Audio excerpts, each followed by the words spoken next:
génération instruite par l'œuvre de Fanon, par le mouvement du Black Power et par l'exemple des Black Panthers dans les ghettos américains. Une génération qui rompt avec la tradition non violente des mouvements précédents.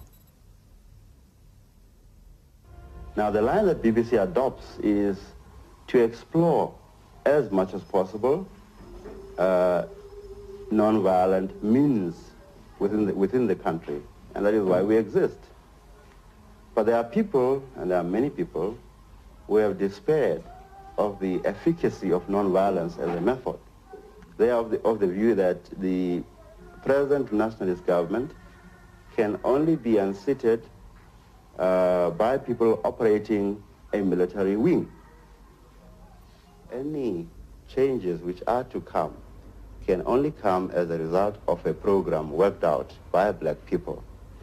And for black people to be able to work out a program, they need to defeat the one main element in politics which was working against them, and this was a psychological feeling of inferiority. We don't believe, for instance, in the so-called guarantees for minority rights, because guaranteeing minority rights implies the recognition of portions of the community on a race basis. We believe that in our country there shall be no minority, there shall be no majority, there shall just be people. And those people will have the same status before the law, and they will have the same political rights before the law. So in a sense, it will be a completely non-racial egalitarian society. 8 mois après cet entretien, Steve Biko est arrêté et meurt pendant ses premiers jours de détention. Selon la version officielle, il menait une grève de la faim et ses gardiens l'auraient trouvé pendu dans sa cellule. Mais le rapport d'autopsie prouvera que Steve Biko n'est pas mort de pendaison, mais de coups violents portés à la tête, abandonné dans le coma et sans soins pendant 3 jours.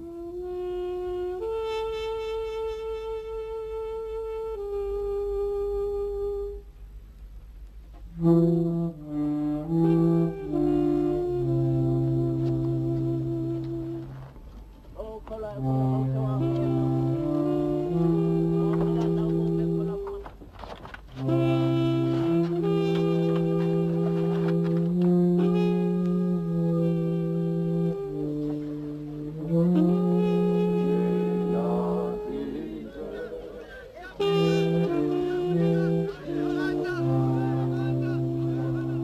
15 000 personnes accompagnent les funérailles de Steve Biko et chantent « Nkosi Sikelele Afrika », que Dieu bénisse l'Afrique, le chant des nationalistes noirs.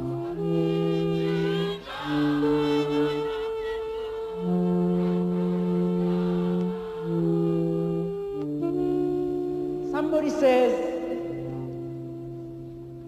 there is no greater force in this whole world than an idea whose time has arrived.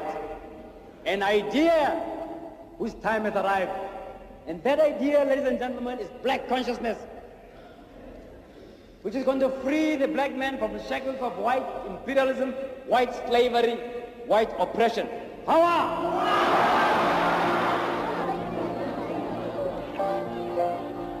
2 mois plus tard, les Nations Unies mettent l'embargo sur les livraisons d'armes destinées à l'Afrique du Sud.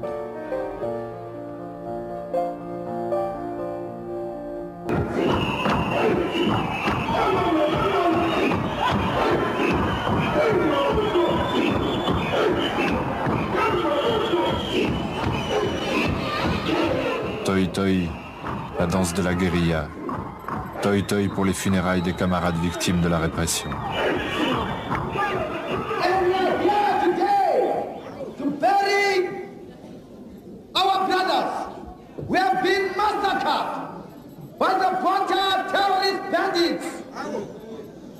We are here today, as we have been doing for the past 18 months, to come and vow that the blood of our people shall be revenged. We shall be free one day, and that day is not very far. Freedom to our people will come. Noir, jaune et vert, chemise kaki et béret, l'uniforme des camarades de l'ANC. Ils ont connu la prison et ils y ont rencontré les premiers leaders. C'est eux maintenant qui organisent la résistance dans les townships.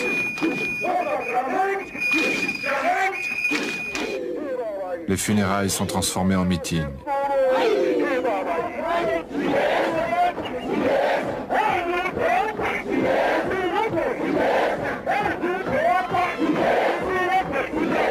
Toi, toi. Les funérailles se succèdent. La plupart n'ont pas 20 ans. L'insurrection est générale.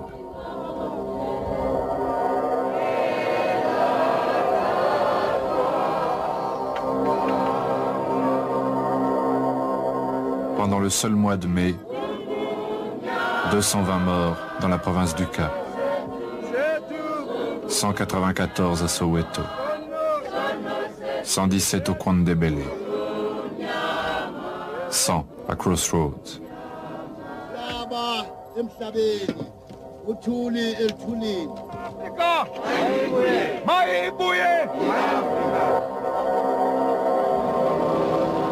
Et à la fin des funérailles, la police disperse la foule. Tire. Il y a de nouveaux morts.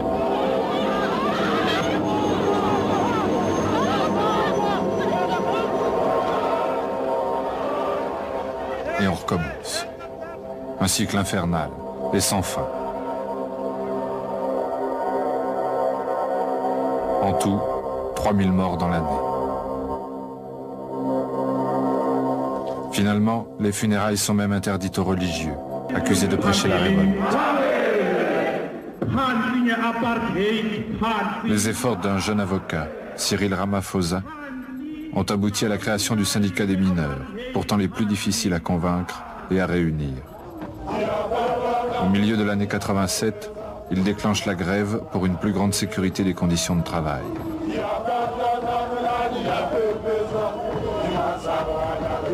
C'est la plus importante grève jamais menée par des ouvriers noirs.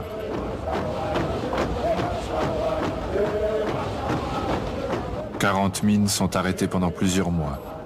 La police intervient. 500 grévistes sont blessés, 400 emprisonnés. «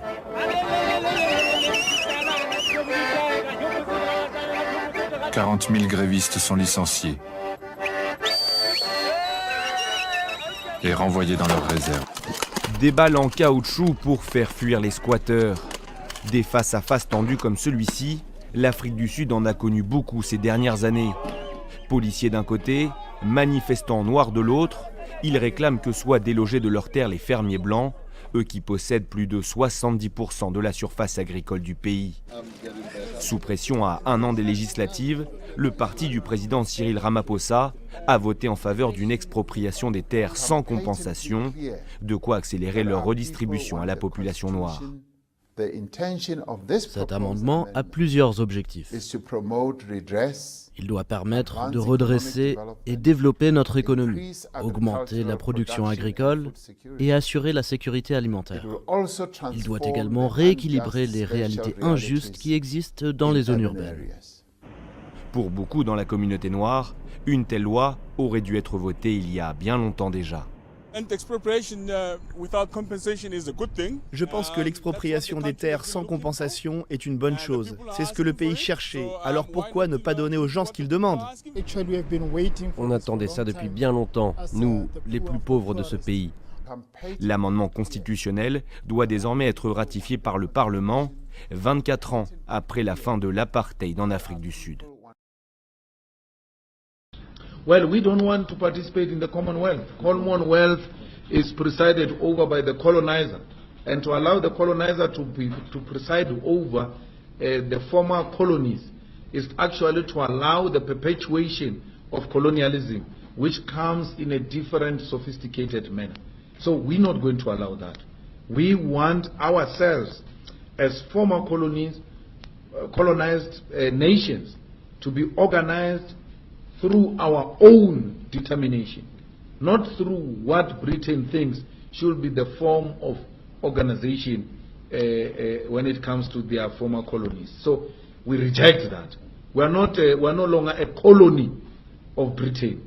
And the ANC's continued kneeling before the Queen and kneeling before Theresa May is actually perpetuating that colonialism of a special type. And that type of respect we give to the colonizer is the one that perpetuates white supremacy and white arrogance. That for as long as they bow before the queen, and the queen goes there and gives them new names and give them short clothes to wear, and they allow that, it's wrong. I mean, we still have judges in Kenya, in Zimbabwe, wearing blonde wigs.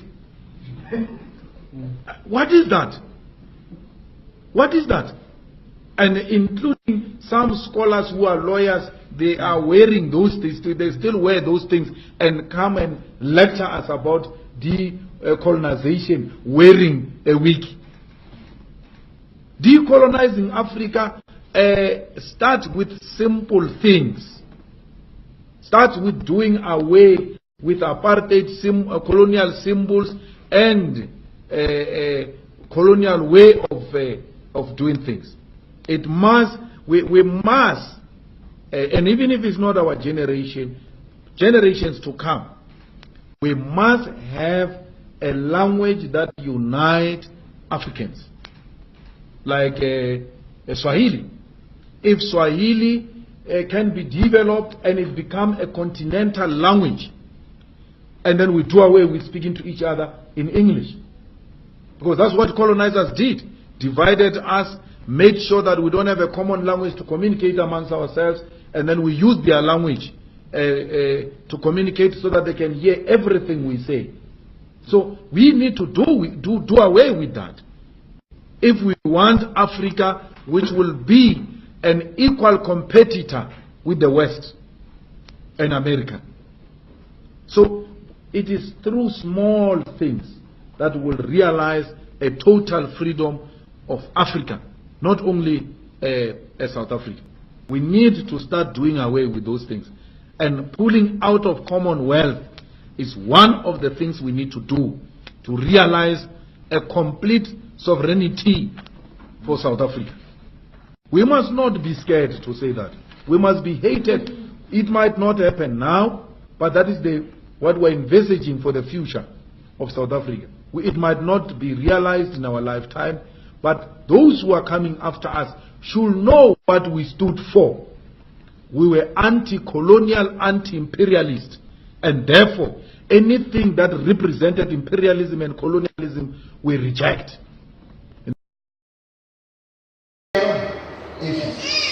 Vraiment excuser les papas politique internationale et après la femme et l'homme sont arrivés au-delà de ça. C'est pour ça qu'ils appellent nation spirituelle Dieu. Parce que si tu n'as pas que tout le monde va là pour montrer que tu mets ton pâté quelque chose.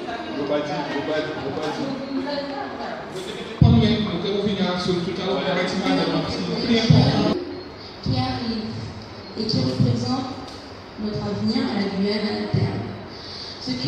Moi, ce que je l'ai interprété, puisqu'il a parlé de hier, c'est que quand, après un certain âge, on a été conditionné tel, favoriser ce genre d'échange, et je profite pour remercier. Et complètement trop long. On lui dit par exemple, pas gain, une vérité.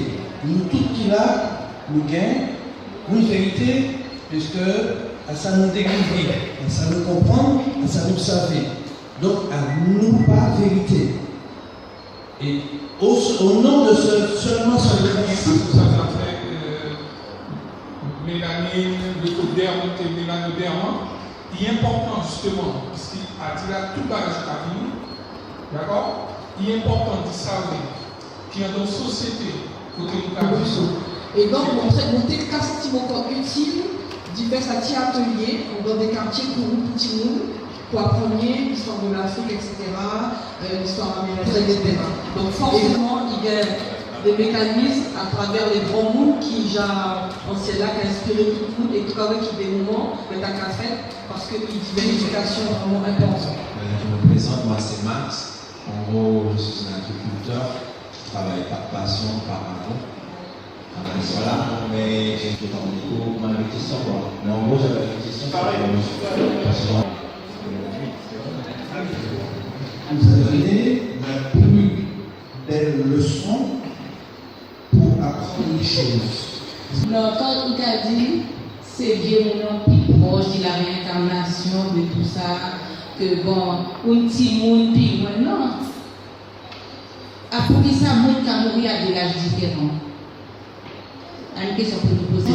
On a conscience d'être mouvement, d'être une parcelle de ce mouvement et d'être capable de le vivre. C'est ce que la femme nous demande. Il y a lesquels conscience que le noir utilise le rapport